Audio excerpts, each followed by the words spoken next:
Hello' students, আজি আমি এটা ধাতুৱে আন এটা ধাতুৰ লৱণৰ দ্ৰৱৰ লগত কেনেদৰে ৰাসায়নিক বিক্ৰিয়া সংঘটিত কৰে সেই সম্পৰ্কে আমি আলোচনা কৰিম। যদি এটা ধাতুৱে এটা ধাতু মই এইটো কোনো ধাতুৰ চিম্বল নহয়, জাষ্ট এটা ধাতুৰ মই ধাতু বুলি কৈছোঁ। এইটো এটা ধাতু আৰু এটা ধাতু বি আছে। বি তাৰ লৱণৰ এটা দ্ৰৱণ বি চি।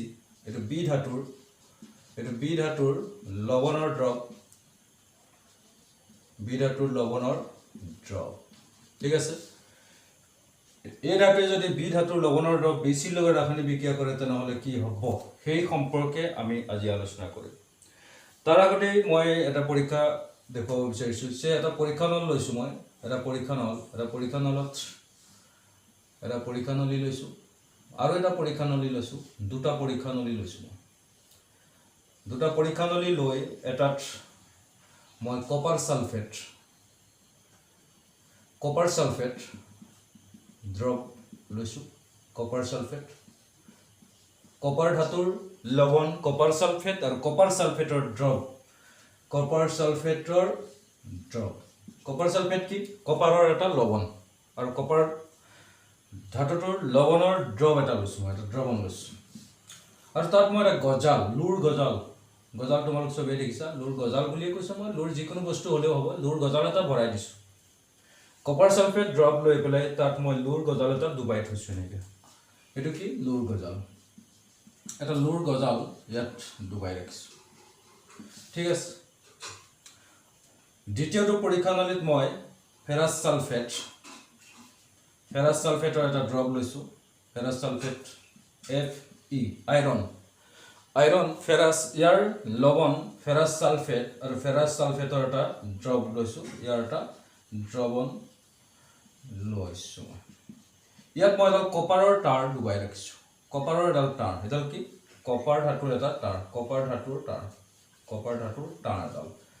দুটা পৰীক্ষা নল লৈ পেলাই মই প্ৰথমটোত কপাৰ ছালফেট লৈছোঁ। কপাৰ ছালফেট দ্ৰৱৰ বৰণ তোমালোকে জানা, নীলা। কপাৰ ছালফেটৰ দ্ৰৱৰ বৰণ কেনেকুৱা? নীলা। আৰু ফেৰাছ ছালফেটৰ সেউজীয়া।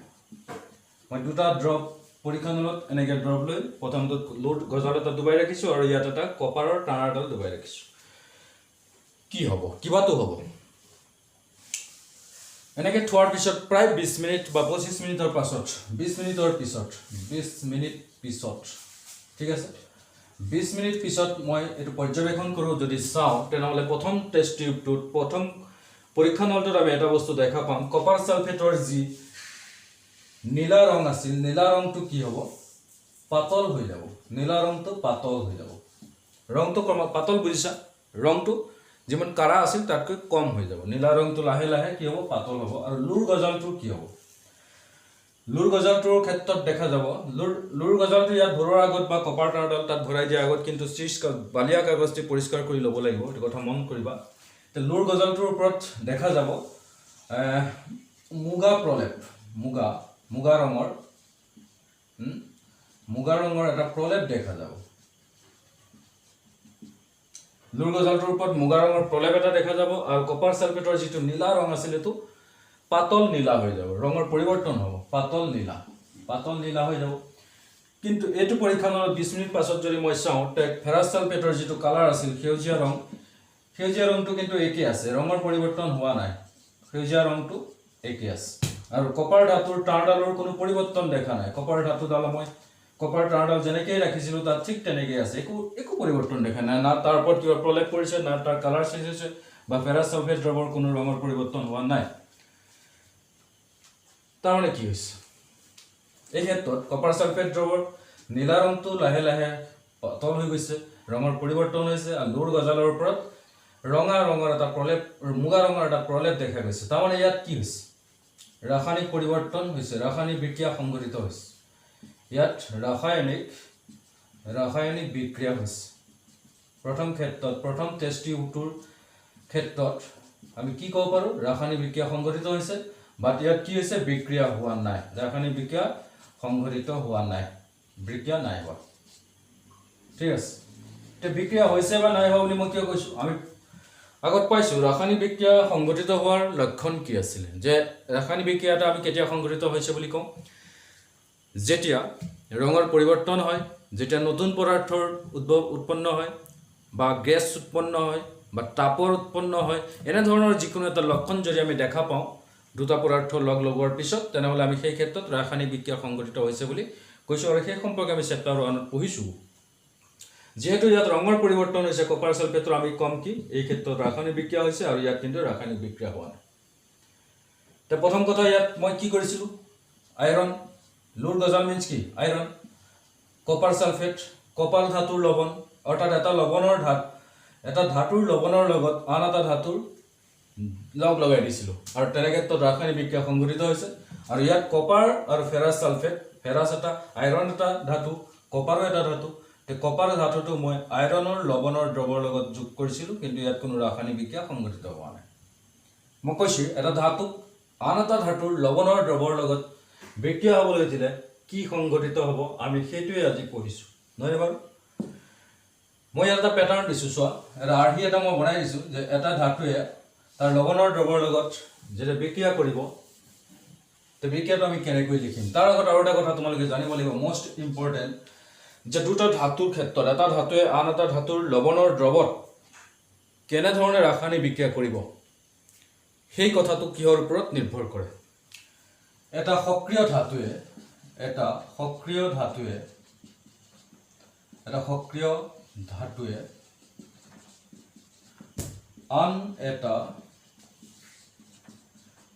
কম সক্ৰিয় ধাতুৰ লৱণৰ দ্ৰৱণৰ পৰা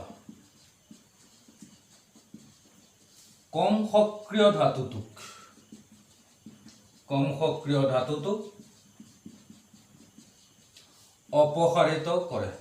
অপসাৰিত কৰে মানে আঁতৰাই দিয়ে নহয় নহয় অপসাৰিত কৰে বাস এইটোৱে আমাৰ আজিৰ টপিকৰ মূল মন্ত্ৰ এটা সক্ৰিয় ধাতুৱে আন এটা কম সক্ৰিয় ধাতুৰ লৱণৰ দ্ৰৱণৰ পৰা কম সক্ৰিয় ধাতুটোক অপসাৰিত কৰে তে মই ইয়াত ঠিক তেনেকৈ ৰাসায়নিক বিক্ৰিয়া সংঘটিত হৈছে আৰু আমাৰ পেটাৰ্ণটো মই এটা আৰ্হি দেখাম বুলি কৈছিলোঁ যে আৰ্হিটো ৰাসায়নিক বিক্ৰিয়া কেনেকৈ সংঘটিত হ'ব এ এটা ধাতু বি এটা ধাতু আৰু বি ধাতুটোৰ লৱণৰ দ্ৰৱ বি চি বুলি ধৰি লোৱা বি ধাতুৰ লৱণৰ দ্ৰৱ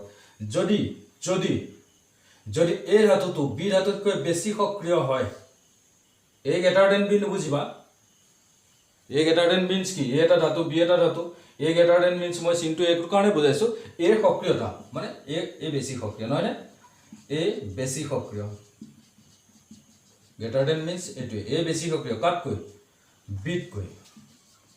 বিতকৈ বেছি সক্ৰিয় যদি এ বিতকৈ বেছি সক্ৰিয় হয় তেনেহ'লে এই ধাতুৱে বি ধাতুৰ লৱণৰ দ্ৰৱৰ পৰা কি কৰিব এটা সক্ৰিয় ধাতুৱে আন এটা কম সক্ৰিয় ধাতুৰ লৱণৰ দ্ৰৱৰ পৰা কম সক্ৰিয় ধাতুটোক অপসাৰিত কৰিব কাক অপসাৰিত কৰিব বিক অপসাৰিত কৰিব আৰু বেছি সক্ৰিয় ধাতুটোৱে তাৰ নিজৰ লৱণ সৃষ্টি কৰিব AC ঠিক আছে বিটোক অপসাৰিত কৰিব আৰু এ কি হ'ব AC লগত লগ লাগি এই ধাতুৰ লৱণ এইটো বি ধাতুটো ইয়াত অপসাৰিত কৰিছে আৰু ওকে এইটো হৈছে মোৰ আৰ্হি এই আৰ্হিৰ মতে আমি ৰাসায়নিক সমীকৰণটো লিখিম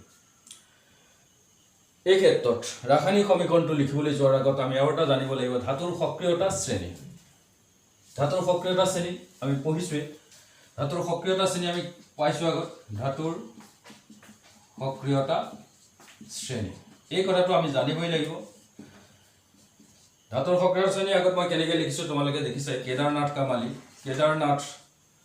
কা মালি আলু जरा फीका पकाता है केदारनाथ का माली आलू जरा फीका पकाता है कौन है आगे आओ কাহিনীটো মই তোমালোকক আজিলৈকে কোৱা নাই তোমালোকে হয়তো জানা বা নাজানা যদি ঠিক আছে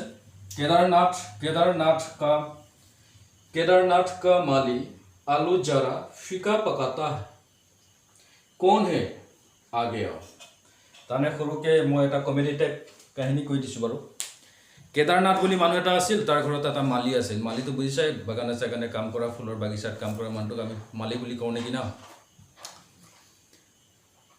তে কেদাৰনাথ নামৰ মানুহজনৰ ঘৰত এজন মালি আছিল কেতিয়াবা কিবা কাৰণত সি ভাত চাত বনাই কিন্তু আলুটো সি কমাই সিজায় সেই কথাটো সেই কথাটো এই কেদাৰনাথ তাৰ মালি আছিলেতো এই কথাটো বেলেগ এজন মানুহে গম পালে বেলেগ তৃতীয় থাৰ্ড পাৰ্চন এজনে first person Kedarnath second person মালি থাৰ্ড পাৰ্চন কোন বেলেগ এজন পাৰ্চন ফ'ৰ্থ পাৰ্চন কোনোবা এজন আছে এতিয়া থাৰ্ড পাৰ্চনজনে ফ'ৰ্থ পাৰ্চনজনক কৈ আছে যে বুজিছ কেদাৰনাথৰ ঘৰত যে আছে মালিটো সি আলু অলপ কমকৈ সিজায় ফিকা পকাটা আহে বুলি কৈছে কৈ থাকোঁতে সেই কেদাৰনাথৰ মালিটোৱে শুনিলে যে সি কি কৈ আছিলে কেদাৰনাথৰ ঘৰত থকা মালিটোৱে কেদাৰনাথ কা মালি আলু জাৰা ফিকা পকাটা হে এই কথাটো কৈ থাকোঁতে মালিয়ে আহি শুনি তেতিয়া কৈছে দম দিছে আৰু কোন হে আগে আও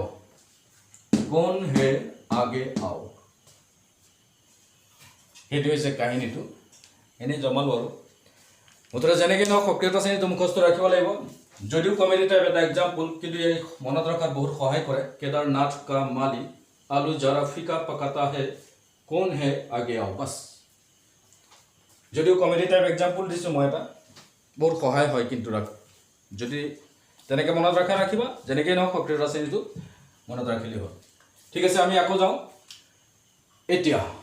এতিয়া আমাৰ যি প্ৰথম পৰীক্ষা দুটা লৈছিলোঁ তাৰ ওপৰত আমি নজৰ দিম ঠিক আছে তে ক্লিয়াৰ এতিয়ালৈকে এটা বেছি সক্ৰিয় ধাতুৱে কম সক্ৰিয় ধাতুৰ লৱণৰ দ্ৰৱৰ পৰা কম সক্ৰিয় ধাতুটোক অপসাৰণ কৰে আৰু কেনেদৰে অপসাৰণ কৰে ৰাসায়নিক বিক্ৰিয়াৰ আৰ্হিটো মই দেখাইছোঁৱেই এনেকৈ এতিয়া আমি চাম আমি আগৰ যিকেইটা এক্সাম্পল লৈছিলোঁ তালৈ ঘূৰি যাওঁ ঠিক আছে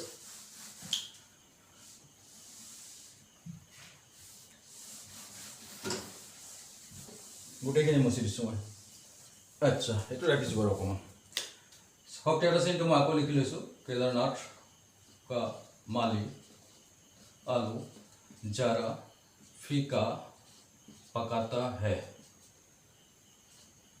কোন হে আগে আও ঠিক আছে এটা পটাছিয়াম আটাইতকৈ বেছি সক্ৰিয় আৰু গোল্ড আটাইতকৈ কম সক্ৰিয় ধাতু ওপৰৰ পৰা তললৈ সক্ৰিয়তা ক্ৰমান্বয়ে কমি আহি আছে তলত থকা ধাতু এটা তাৰ ওপৰতকৈ কম সক্ৰিয় আমি পৰীক্ষাগাৰটোৰ প্ৰথম যিটো লৈছিলোঁ মই আধা মুচিয়ে দিছোঁ ইয়াত কপাৰ ছালফেটত লুৰ গজাল এটা ডুবাই ৰাখিছিলোঁ তো সেই ৰাসায়নিক বিক্ৰিয়াটো মই সংঘটিত কেনেকৈ হয় এই ক্ষেত্ৰত এতিয়া দেখাইছোঁ তে আইৰণ লুৰ গজাল ৰাখিছিলোঁ মই লুৰ গজাল মানে আইৰণ ক'ত ৰাখিছিলোঁ কপাৰ ছালফেট ড্ৰপ সদায় একোৱাছ হয় কপাৰ ছালফেট ৰাসায়নিক বিক্ৰিয়া কেনেকৈ সংঘটিত হ'ব মই পেটাৰ্ণটো দেখাইছিলোঁ A+BC বিটো অপসাৰিত হ'ব আৰু AC লগ খাই যাব বাছ সিমানটোৱেই কথা বি মিন্স কি ইয়াত দুটা ধাতু এ আৰু বি দুটা ধাতু যদি এ গ্ৰেটাৰ দেন বি এ বিতকৈ বেছি সক্ৰিয় তেতিয়া এইটো সংঘটিত হ'ব ইয়াত দুটা ধাতু আছে এটা আইৰণ এটা কপাৰ আৰু কপাৰ ধাতুটোৰ লৱণৰ দ্ৰৱ কপাৰ ছালফেট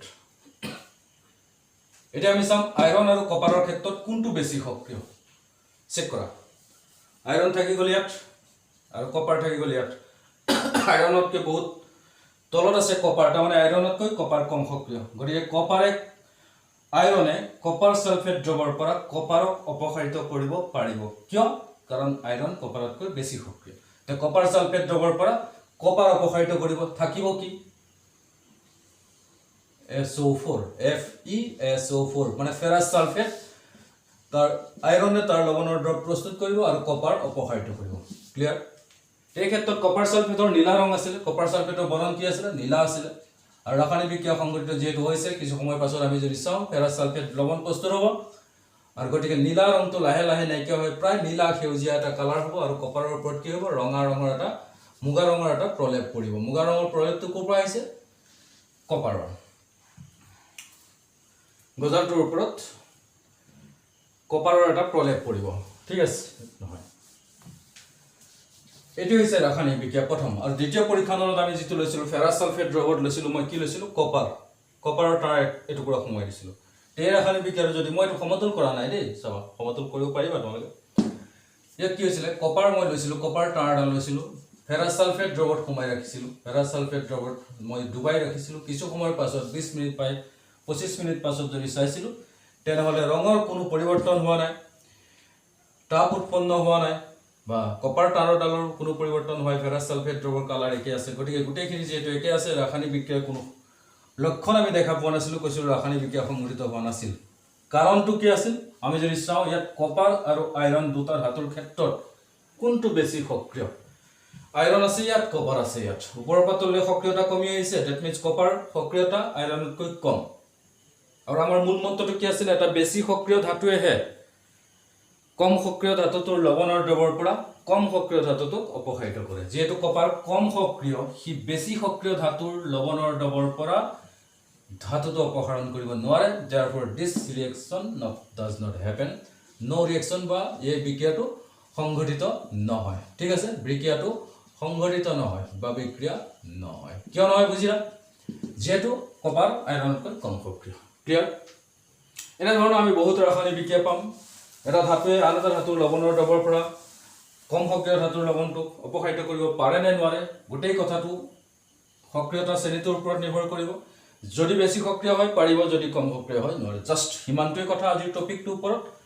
আৰু লিখাৰ পেটাৰ্ণটো মই দেখাই দিছোঁ। জাষ্ট আৰু দুটামান এক্সাম্পল ল'ম মই। ইয়াৰ পৰা এতিয়া তোমালোকে নিজেই কুৱেশ্যন বনাব পাৰিবা যে কপাৰ তলত আছে, জিংক ওপৰত আছে। এতিয়া মই এনেকৈ যদি কৈ দিলোঁ জিংক ছালফেট দ্ৰৱত কপাৰৰ তাঁৰ এটা মই ৰাখিছোঁ। জিংক ছালফেট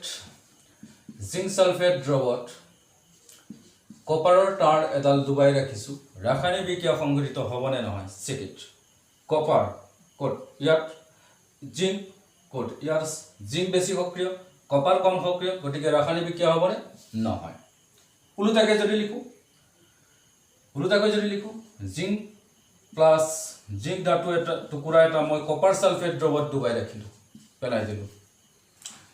জিংক ধাতুৰ এটা টুকুৰা মই কপাৰ ছালফেট দ্ৰৱত যোগ কৰিছোঁ, তেনেহ'লে বিক্ৰিয়া সংঘটিত নিশ্চয় হ'ব। গম পাই আছে এতিয়া জিংক কপাৰতকৈ বেছি সক্ৰিয়। চেকেণ্ড, জিংক ইয়াত আছে, কপাৰ ইয়াত আছে, জিংক ওপৰত আছে, গতিকে জিংক বেছি সক্ৰিয়, কপাৰ কম সক্ৰিয়, গতিকে জিংকে কপাৰ ছালফেট দ্ৰৱৰ পৰা কপাৰ অপসাৰিত কৰিব। লিখাৰ ষ্টাইল কি? কপাৰ ইয়াত আহিল আৰু থাকিল কি? Zinc sulphate ZnSO4। অ'কে, এনেধৰণে ৰাসায়নিক বিক্ৰিয়া সংঘটিত হ'ব যেতিয়া এটা ধাতুৱে আন এটা ধাতুৰ লৱণৰ দ্ৰৱৰ লগত বিক্ৰিয়া কৰে। আৰু বিক্ৰিয়াটো লিখাৰ নিয়ম এইটো। ঠিক এনেকৈ আৰু এটা উদাহৰণ যদি মই লওঁ, ফেৰাছ ছালফেট, চিলভাৰ নাইট্ৰেট ল'লোঁ মই। Silver nitrate, silver AgNO3, silver nitrate দ্ৰৱত মই জিংকৰ টুকুৰা এটা বা কেইটামান জিংকৰ টুকুৰা যোগ কৰিছোঁ। ৰাসায়নিক বিক্ৰিয়া সংঘটিত হ'ব। কিয় হ'ব? কাৰণ জিংক চোৱা, জিংক চিলভাৰতকৈ বেছি সক্ৰিয়। তো বিক্ৰিয়াটো কেনেকৈ লিখিম? জিংকে কাক অপসাৰিত কৰিব? চিলভাৰক অপসাৰিত কৰিব। জিংকে তাৰ লৱণ প্ৰস্তুত কৰিব, জিংক নাইট্ৰেট ZnNO3। এতিয়া এই ক্ষেত্ৰত যোজ্যতাৰ কথাটো তোমালোকে জানাই, NO3 নাইট্ৰেট মূলকৰ যোজ্যতা 1, ইয়াত জিংকৰ ইয়াত 1 নাপাতিলেও হ'ব, জিংকৰ যোজ্যতা 2 ইয়াত পাতি দিব, একোৱাছ লৱণৰ দ্ৰৱ। ঠিক এনেধৰণে এটা বেছি সক্ৰিয় ধাতুৱে কম সক্ৰিয় ধাতুক তাৰ লৱণৰ দ্ৰৱৰ পৰা অপসাৰিত কৰিব পাৰে। বেলেগ এটা লৱণ লওঁ, কপাৰ ক্লৰাইড, মই লেডৰ টুকুৰা যোগ কৰিছোঁ। লেডৰ লগত কপাৰ ক্লৰাইডৰ দ্ৰৱণত লেডৰ টুকুৰা যোগ কৰিছোঁ। এতিয়া লেড কপাৰতকৈ বেছি সক্ৰিয়। চোৱা, লেড ইয়াত আছে, কপাৰ ইয়াত আছে। বাছ সক্ৰিয়তা শ্ৰেণীটো জানিলেই আমাৰ গোটেই এনেকুৱা ৰিয়েকশ্যন যিমান আছে আমি চব কুৱেশ্যন লিখিব পাৰিম। আৰু ইয়াৰ লগত টুইষ্ট দি পেলাই কুৱেশ্যন বনাই দিয়ে, মই দিম। জাষ্ট এটা উদাহৰণ দিম। লেডে কপাৰ ক্লৰাইডৰ পৰা কপাৰ অপসাৰিত কৰিব, কাৰণ কিয়? লেড বেছি সক্ৰিয়। চোৱা কি হ'ব তেনেহ'লে? কপাৰ অপসাৰিত কৰিব আৰু লেড ক্লৰাইড PbCl, ক্লৰিনৰ যোজ্যতা 1, ইয়াৰ 2, PbCl2 একোৱাছ লৱণ দ্ৰৱ প্লাছ কপাৰ। ঠিক আছে, ইয়াত কুৱেশ্যন কেনেকুৱা আহে? এটা কুৱেশ্যন হিচাপে মই তোমালোকক পেটাৰ্ণটো দেখাইছোঁ। প্ৰত্যেক কুৱেশ্যনত এনচাৰটো কেনেকৈ লিখিবা আৰু কুৱেশ্যন ষ্টাইলটো কি, এটা কুৱেশ্যন লিখি দিম মই। জাষ্ট এটা কুৱেশ্যন মই লিখি দিছোঁ।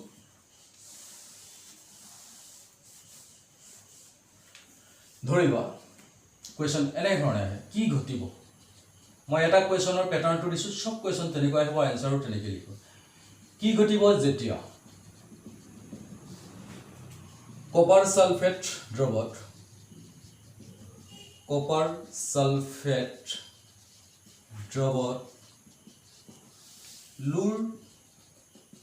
লুৰ টুকুৰা এটা বুলি ক'ব পাৰে, লুৰ গজাল এটা, লুৰ চামুচ এখন, যিকোনো ক'ব পাৰে। জাষ্ট ক'ব লাগিব যে লুৰ গজাল এটা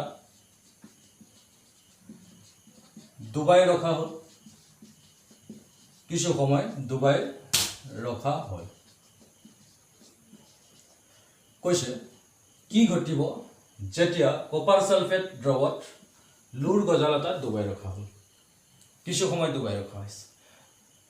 আমাৰ এনচাৰ পেটাৰ্ণটো কি হ'ব? আমি কি লিখিম এনচাৰটো? জাস্ট আমি চেক কৰিম কাৰ ড্ৰপ কপাৰ সালফেট ড্ৰপ কি ডুবাইছে লু তাৰমানে ধাতু কেইটা কি হ'ল এটা কপাৰ এটা আইৰন লু এটোটো জানিবই লাগিব বলে সিম্বল কেইটা নাজানো তেনেহলে তো উপায় নাই আৰু হেতু মুখস্থ কৰি লবা আৰু সক্ৰিয়তা শ্ৰেণীটো কেদাৰনাথৰ মালিৰ কাহিনীটো মতে ফটককে লিখি লবা দুই তিনিবাৰ লিখাৰ পাছত নিলিখাকে ক'ব পাৰিবা কোন কাৰ ওপৰত আছে এতিয়া ইয়াত ধাতু কেইটা আমি পালো এটা কপাৰ এটা লু তে কোন বেছি সক্ৰিয় আমি যদি ইয়াত চাওঁ লু বেছি সক্ৰিয় আইৰন বেছি সক্ৰিয় গৰে কপাৰ সালফেট দ্ৰৱত আইৰনৰ গজাল এটা ডুবাই ৰাখিছে তেনেহলে বিক্ৰিয়া সংঘটিত হ'ব আৰু কি হ'ব তেতিয়া আমি ষ্টাইলটো কেনেকৈ লিখিম চোৱা যেহেতু এনেকৈ ষ্টাৰ্ট কৰিবা যেহেতু আইৰন বা লু যেহেতু লু কপাৰতকৈ বেছি সক্ৰিয় ধাতু যেহেতু লু কপাৰতকৈ বেছি সক্ৰিয় ধাতু সেইবাবে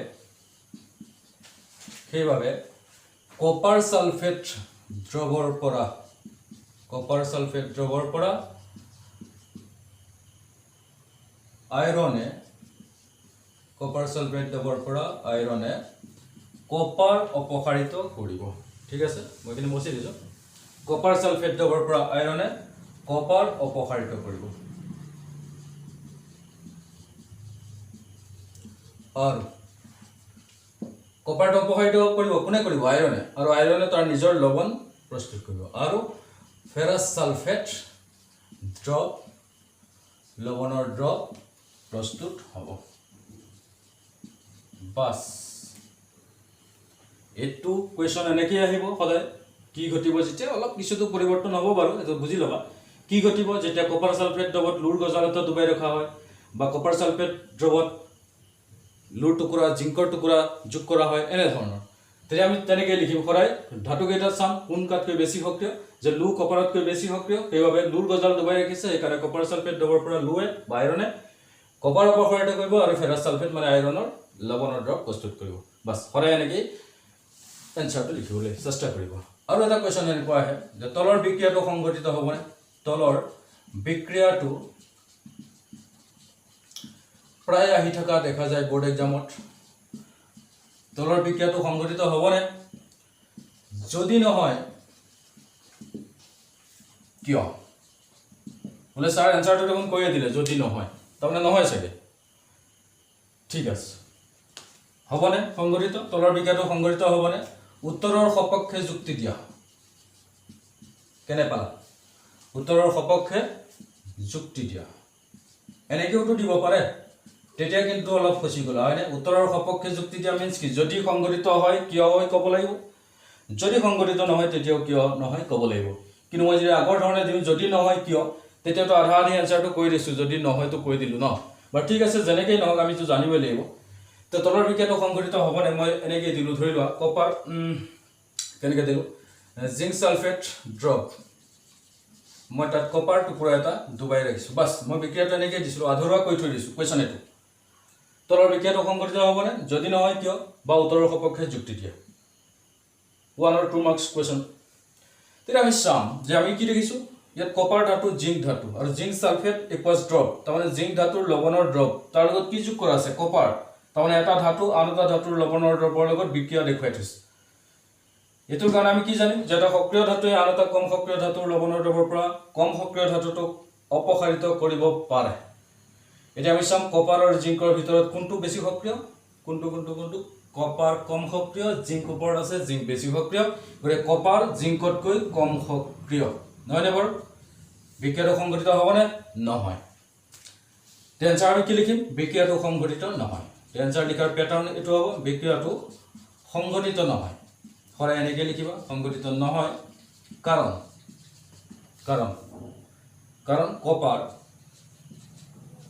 কাৰণ কপাৰ জিংকতকৈ মানে কপাৰ জিংকতকৈ কম সক্ৰিয় বাস যদি নহয়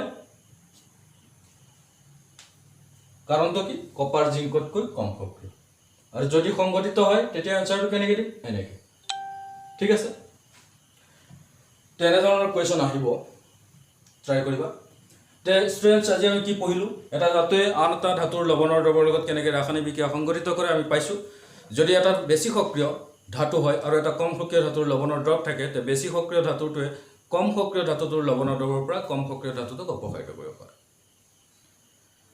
আৰু তাৰ কাৰণে ৰাসায়নিক বিক্ৰিয়া কেনেকৈ লিখে এটা পেটাৰ্ণ মই আগতে দিছোঁ আৰু সক্ৰিয়তা শ্ৰেণীটোৰ ওপৰত গোটেই কথাটো নিৰ্ভৰ কৰে সক্ৰিয়তা শ্ৰেণীটো ভালকৈ মুখস্থ কৰিবা এটা কথা মই ক্লিয়াৰ কৰি দিছোঁ ইয়াত যিমান ৰাসায়নিক বিক্ৰিয়া সংঘটিত হ'ল তাত কম সক্ৰিয় ধাতুটোক বেছি সক্ৰিয় ধাতুটোৱে অপসাৰণ কৰে তেনেহ'লে এই বিক্ৰিয়াবিলাক কি বিক্ৰিয়া আমি চেপ্টাৰ 1ত পাইছিলোঁ যে প্ৰতিস্থাপন বিক্ৰিয়া প্ৰতিস্থাপন বা অপসাৰণ বিক্ৰিয়া বিয়োজন বিক্ৰিয়া সংযোজন বিক্ৰিয়া যেহেতু ইয়াত এটা ধাতু অপসাৰণ হৈছে তেনেহ'লে মই ইয়াত যিমানখিনি বিক্ৰিয়া দেখালোঁ যিমানখিনি বিক্ৰিয়া দেখাইছোঁ এই গোটেই বিক্ৰিয়াখিনি কি বিক্ৰিয়া আছিলে অপসাৰণ বিক্ৰিয়া বা প্ৰতিস্থাপন বিক্ৰিয়া বুলিও কোৱা হয় ঠিক আছে এটা বেছি সক্ৰিয় ধাতুৱে আন এটা কম সক্ৰিয় ধাতু লৱণৰ দ্ৰৱৰ পৰা কম সক্ৰিয় ধাতুক অপসাৰিত কৰিছে সেইকাৰণে তাৰ নাম অপসাৰণ বিক্ৰিয়া আমি চেপ্টাৰ 1তো পঢ়ি আহিছোঁ ঠিক আছে চাবা নেক্সট ভিডিঅ'লৈ আহি আছোঁ মই অ'কে